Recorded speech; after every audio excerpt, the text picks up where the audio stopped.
3-0. Are you able to replicate that in another game? Like, how do you bring that same exact mentality in next game? Yeah, but just by putting it in perspective, just what we're up against, history's going to be made either way, so we would like to be on the right side of it.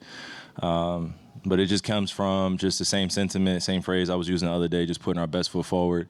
Felt like Game 3, we had a good chance to close out that game to at least put us in a competitive spot. But we waited until Game 4 to ultimately play our best game. Took long enough, for all of us to get to the party together and to play for each other the way we did tonight. But it's definitely a possibility that we can replicate it, but we understand that we're going against the same great Boston team that's going to make it tough, and we're going into their home den, and we have another opportunity to extend the season. That's all we can ask for. So we handled our business tonight, but the job is still an uphill battle, and we understand that. I saw that you... Let's go in the middle. Blake Elliott, 105.3 The Fan. Kai, I asked you on Wednesday about your mindset, right here in the middle. I asked you on Wednesday about your mindset and staying positive and extending the series, and you shared a metaphor to get the bazooka, the 50 cal. Do you think that job was executed tonight, and then how does that help kind of the way y'all won tonight in a hostile Boston crowd for Game 5? Yeah, no, it was how we started off the game, and our ability to go home, get some rest, not having the same 48 hours to get our bodies ready and recover. So it felt like it was pretty much the regular season in terms of that aspect. And, what I was referring to in that metaphor is just go home and get all the armor and get all the ammo that you need and get ready for this, because we're going to have to keep firing away to give ourselves a chance on the offensive end. But I think for us, we wanted to make it very much more respectable than it has been in the past few games in terms of limiting our mistakes on the defensive end. We've been one of the best teams in the league of getting stops, and that's been our identity. And we play better, I think, offensively, and it's just my opinion. I think it can vary across the team, but I think we play better offensively when we're getting stops and able to push the pace and get easy opportunities in transition, which we weren't doing the past few games as often. So it felt good to be on the positive end of seeing our hard work reward us, and especially on defensive end. Third row here, Dave. Kyrie, Dave McBennett with ESPN. You're so familiar with it, what it's like to be in the eye of the storm, playing at the ultimate stage in the NBA. That said, how would you describe Luka's response tonight? I think he made a few people eat their words in a healthy way. I'll say that in a healthy way. I don't want to curse up here or anything like that or get anyone into any, unnecessary beef, right, between us and as players and the media. But I think this is his first opportunity and first taste of what it's like to be on this stage and to not play up to your capabilities or to be out there towards the end of the game where every mistake is magnified. I think that's probably what I'm really referring to, is when every mistake is magnified, there is going to be a response, and that's you guys' job to give us your criticism, and then we go home and deal with it in a healthy way, hopefully. But I think with Luka, just like I've been reiterating to the guys, just stay off of social media as best you can, man, and just enjoy the moment that we're in. And it's not just about making it this far. It's about figuring out the little nuances to get wins on this stage. That's what it's about for us as competitors, and that's where our focus should be. So he responded very well, and I expected it. I think a lot of people expected it too that have seen Luka, have known Luka, but just didn't know how it was going to happen. And he made some things happen tonight that I was very proud of him, and he grew. And that's what we've been talking about too since the beginning of the series, is our growth and us trending in the right direction and figuring out how we get wins together as a group with all those external factors still going on.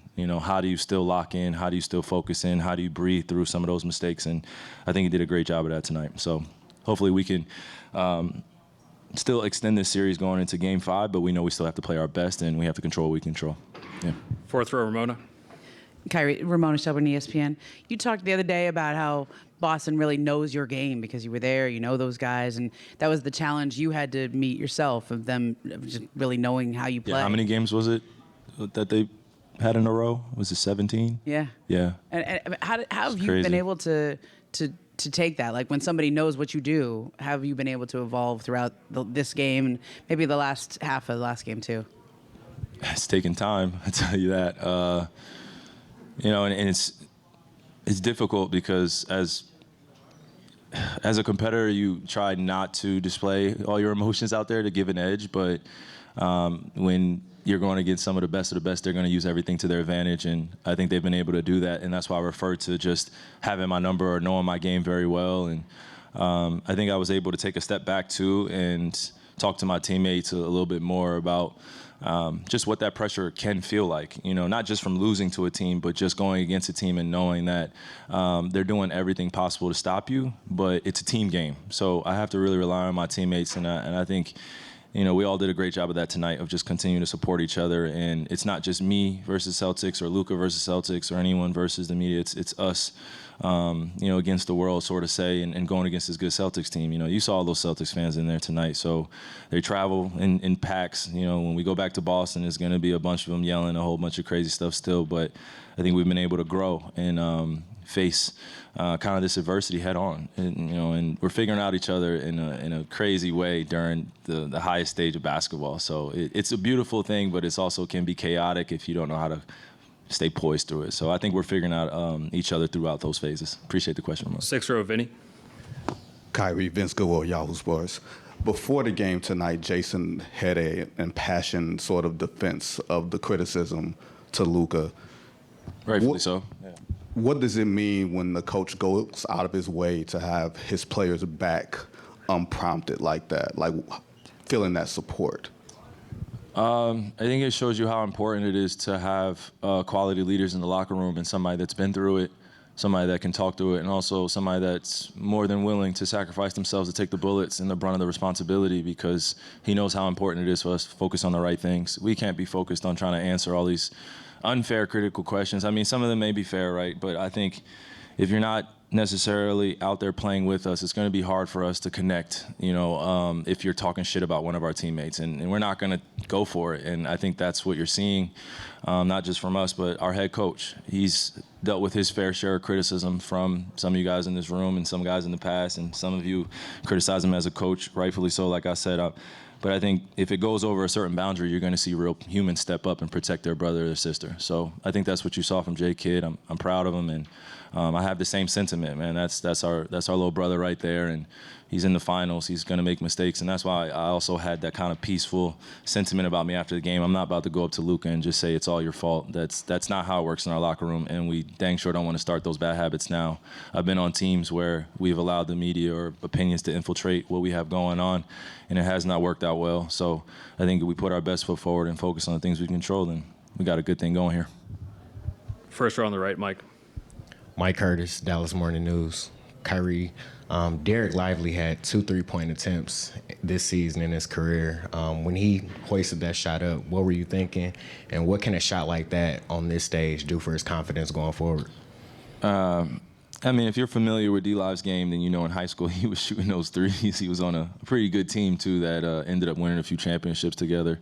But D-Live had an expanded game, sort of say, when he was in high school. It's crazy. I was watching highlights not too long ago, but when he shoots that, I have the utmost confidence. I think it surprised a lot of people in the arena because of the attempts and that he hasn't had yet. But for him to step up and shoot that shot, we needed it, and created a little bit more separation in the game. It eased everybody else out, and it eased everybody else's feelings that were out there with him. And when you have our one of our vocal leaders making a three like that, you best believe he's going to come to the bench and let everybody know he made that shot. So everybody was happy for him, and we knew it was a big shot. So, man, more credit to him. Want him to keep working on it. But I don't know if he shoots it again, but if he's open and shoots it, then we have the confidence in him. 1st row, Tim. Tim McMahon, ESPN. You talk about poise a lot. I know that's something you've worked with Luka on in terms of not letting frustration affect his focus. He vowed to stay out of it with the refs today. He did that. When he's locked in on the game and not the refs, what impact does that have on him? What impact does that have bleeding over to the rest of you guys? Yeah, well, Tim, I think what we have to also account for is we're in a very physical game. So when you're getting beat up like that, out there every single play down, you're going to have something to say to the refs. And in Luka's case, his relationship with the refs is not always the healthiest during games. And, the referees are humans too, so we have to respect what they do. They're just a big part of this game too. It could sway either way. And I think what you're seeing is him just taking accountability as best he can at this point in his life. And, he's a young person still trying to figure it out. So I give him that grace. But also we got to give him a little tough love where, we let him know and reiterate that you got to stay off those guys a little bit. So I think it's just lessons being learned. And when he is locked in like that and he's not paying attention to the refs, he is, a huge, impactful player for us and a great leader for us. So we just want him to stay consistent on that and not be too hard on himself either if he's going to do that. If he gets a tech, so be it. No one's fratting the eye, but if we're trying to get back into the game and we need the refs, then there has to be a different perspective, a different approach you got to take. So sometimes a good conversation works with the refs. Sometimes eye-to-eye conversation works with them. But when you're shit-talking them and MFing them all the time, it could get to them too. So I'm not saying that we're all perfect, but we got to use everything.